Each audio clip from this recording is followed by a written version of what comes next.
Here at St. James's Gate, we've been working with Irish barley farmers and maltsters for generations.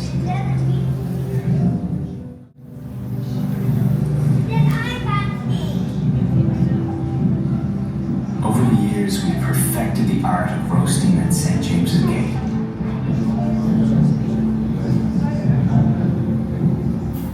We roast at exactly 232 degrees. Any higher, the barley catches fire.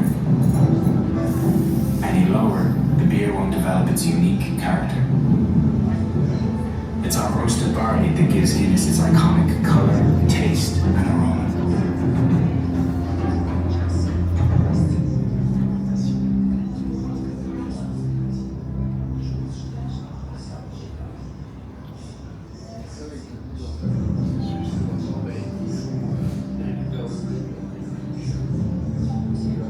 Here at St. James's Gate, we've been working with Irish barley farmers and maltsters for generations.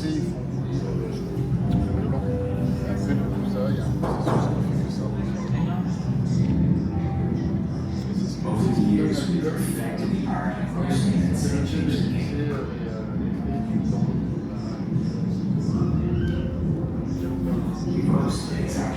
232 degrees. Any higher, the party catches fire. For generations,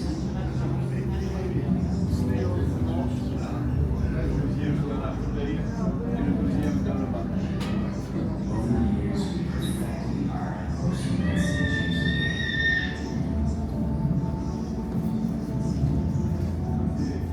We roast at exactly 232 degrees. Any higher.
We are one of the few breweries in the world to roast our own barley on site, working tirelessly 365 days per year.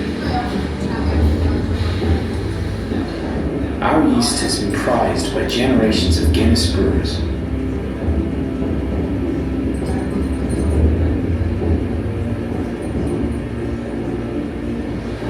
Every brew is taste tested 23 times and analysed a further 251 times by our team of scientists.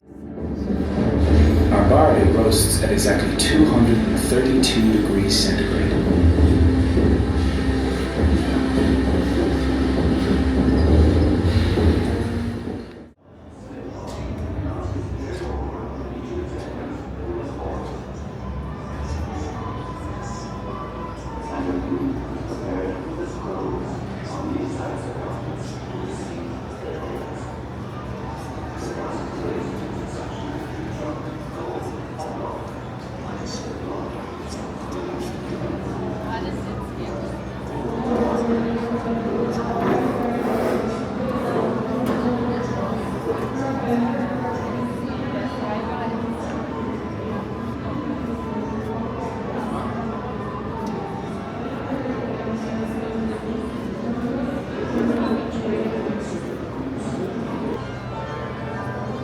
I'm shooting their ceiling.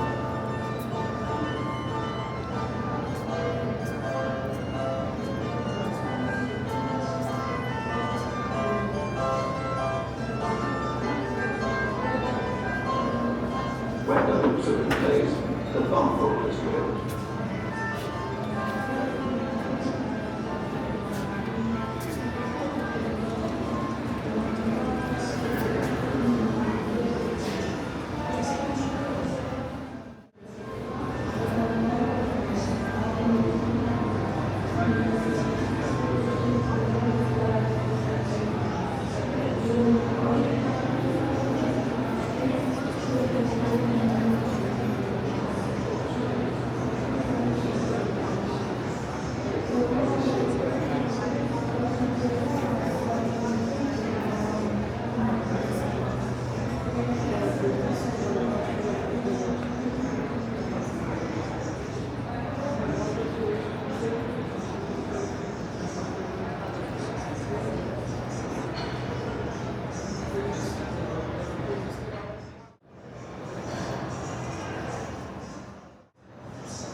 That is just about everyone inside the room. So hello all folks, welcome to the White Room. My name is Richie. I'm going to be your tour guide for this part of the tour today. What we're going to do, we're going to talk about each of these 4 aroma pods you see all around the room. Then afterwards, you guys are all going to receive a very small sample of Guinness. Now before we get started with any of that, I have a quick question to ask you guys. Is everyone having a good day? Yes! Ah, come on guys, you do a bit better than that. Let me ask you once more. I said, is everyone having a good day? Yes! There we go, that's the energy we're looking for. So guys, head over here to the left side of the room. Your very first aroma pod. This one is the malted barley. Now guys, this one is the source in the beer with all of our sugars, so it's going to carry a biscuit or breakfast cereal as the aroma. Now the one ahead of this is known as beer esters. These guys are a byproduct of our fermentation process, so they're going to carry a butterscotch, caramel or maybe toffee as the aroma. Coming over to the right side of the room then, your very top aroma pod here, these guys are the hops. They're a tall vine-like plant, they're a natural preservative for the Guinness. This just means they keep Guinness fresher for longer. They also carry a citrusy, earthy or maybe floral as the aroma. Now last but not least, you've got the fan favourite here. This one is the roasted barley. It carries a dark chocolate, coffee-like kind of aroma. Only when we roast this barley here on site for 232 degrees. And you higher, that barley will catch on fire, and you lower, it doesn't let out the aroma or the real colour for your Guinness. Now guys, somebody in the audience has the chance to win 1 extra sample of Guinness today. Ooh, right. Only if you can answer this question just by raising your hand if you know the answer, okay? So don't shout it out if you know. What is the real colour of Guinness? So raise your hand. Give him a round of applause, ladies and gentlemen. Well done. Crazy, yeah. Come meet us. Now guys, please excuse this man. He's in here every 5 minutes answering the same question. He gets right every time. Now guys, for everybody else, I'd like to welcome you all into the bar to get a sample of Guinness. If you can all make me one big promise. Once you collect your sample, I don't want you to drink it in this room. Take your sample in next door, either side of the bar. You're going to go through a guided tasting session with one of my colleagues. Now that session is going to work an awful lot better with Guinness left in your glass. So have some self-control if you have it, okay? Now in Ireland, the legal drinking age is 18. So if you're below the age of 18, guys, please don't take a sample. Adults, if you're with your kids, don't hand it off to the kids, as this is breaking the law as well. In the storehouse, we all have to respect the challenge 25. This just means if me or my colleagues behind the bar or throughout the building believe you're young enough to look under the age of 25, we're going to ask you for some ID. So please don't be offended if we do, and please don't be offended if we don't ask you for ID. So make your way up to the bar, guys, grab a sample, head in next door. Thank you all. Velvet chamber. As you can see, this room is different from the white room because this room is inspired in Arthur Guinness's times. Arthur Guinness is here with us. That's the only portrait we have of him in the room and in the building. So now, taste experience. Are you excited about that? Yes. Lovely. Step number 1. You have to inhale and smell the aromas of your beer. It smells like bread. Step number 2. Never ever sip. You have to take a generous mouthful of Guinness. So, take a generous mouthful and keep it in your mouth for 2 or 3 seconds. And then, oh, bless you. Then exhale through your nose. So you can feel the dark chocolate notes, the sweetness of the malted barley. Some people feel the bitterness of the hops in the end of the tongue. All those things together. Now, I see that some people still have some Guinness in their glasses. Do you know how to say cheers in Irish? That's correct. We raise our glasses and we say slancha. Slancha. And you can finish your Guinness.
why that we talk about with Guinness advertising. Guinness appeared on the very first night of commercial television in England, which was the 22nd of September 1955.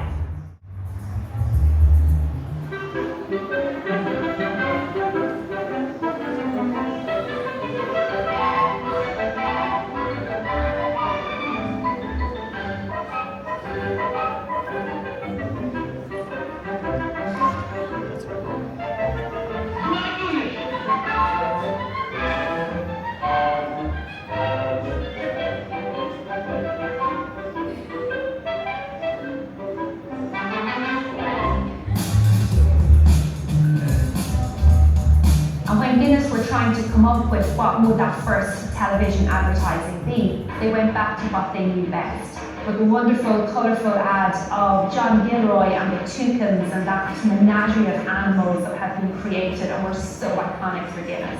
You really see that in Ireland actually in the 1950s, 60s and even into the 70s when there wasn't really a native advertising industry.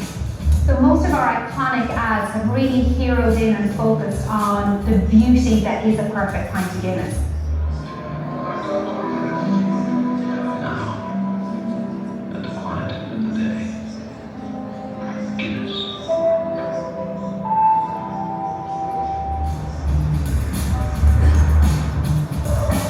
In the 1970s, there was a fantastic ad called Black Pot, which showed a snooker table and was slowly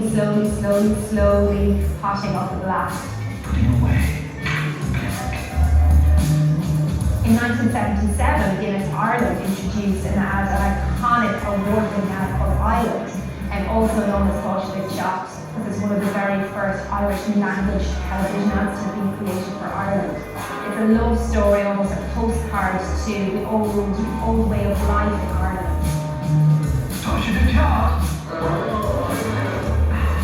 The early 1980s then sees really big, bold, iconic music being used, I suppose, for the first time.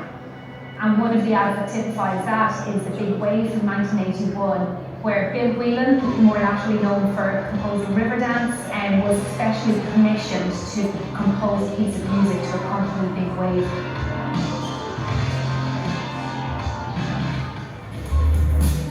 In the early 1990s, we started seeing a big shift in Guinness advertising.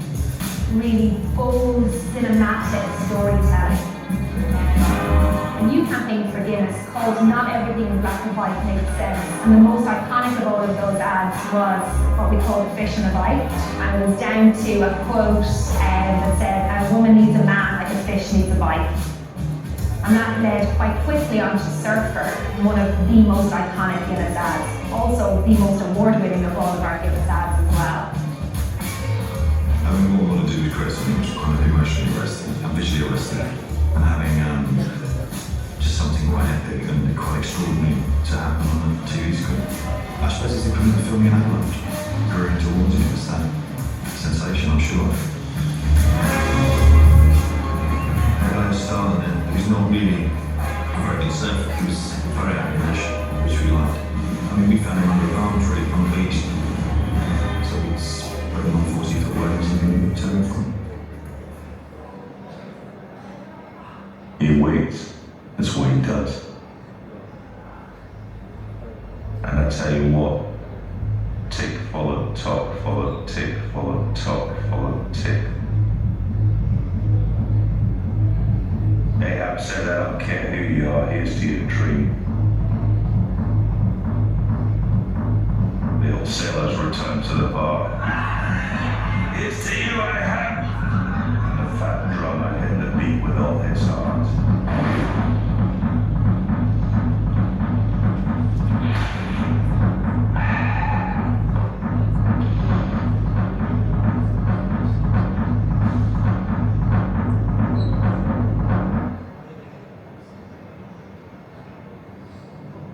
Here's to waiting.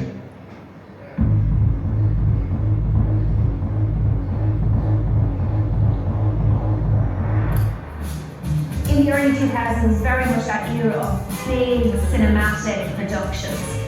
And one of the ads that stands out from that period is Know What You Love. because actually evolution spelled backwards. Thinking of the humanity of craft and how important that is to us, we said it's a pyramid of works for people made of more. Sapper, which was about the elegance gentleman of the Congo, and it was for the more flamboyant, the brighter the colours, the more stylish, it was, the better. And they fully embrace it. And this introduced a completely different and really vibrant, dynamic language on the Guinness.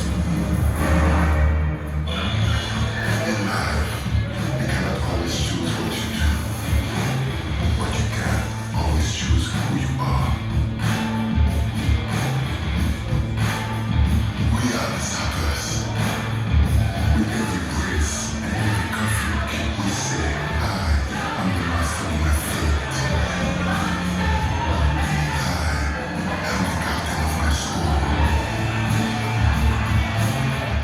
Guinness advertising has evolved with the times. Guinness is a truly multicultural brand as well. So as we look over the decades, how we show up and how we advertise from US into Europe, into Africa, into Asia Pacific is really different than a decade's worth usually of brilliant advertising content.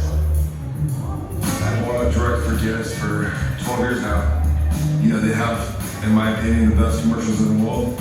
It was fun pitching it to them, and they liked it, and then now we're here, and it's a dream job. When you have a really good product, it's beautiful. If anyone's having a Guinness, you can see that there's quality there, and it tastes good, man. And it's such a light beer. Check it out, man. After that, let's stay. Come by. Bye-bye.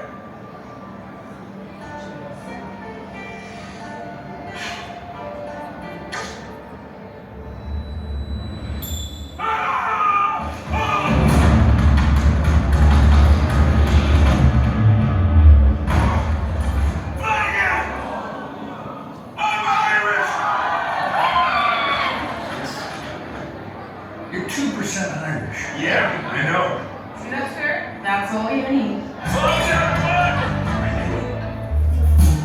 Advertising should be rooted in culture, so it's going to reflect those cultural trends, and it should do. This is my brother America. Even his rivals are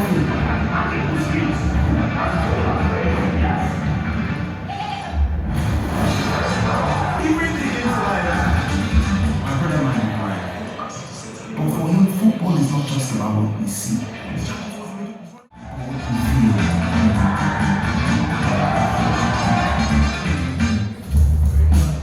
So the quality of the advertising that Guinness was producing, the quality of the talent they were using, the quality of the directors that they were using, really helped serve to really bring up the standard of advertising industry in Ireland.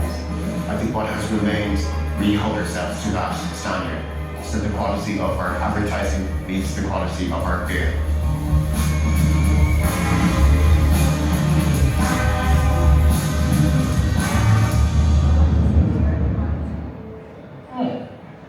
I don't like to mention this, but there are lots of talented people out there. Come to watch the film, I dare say.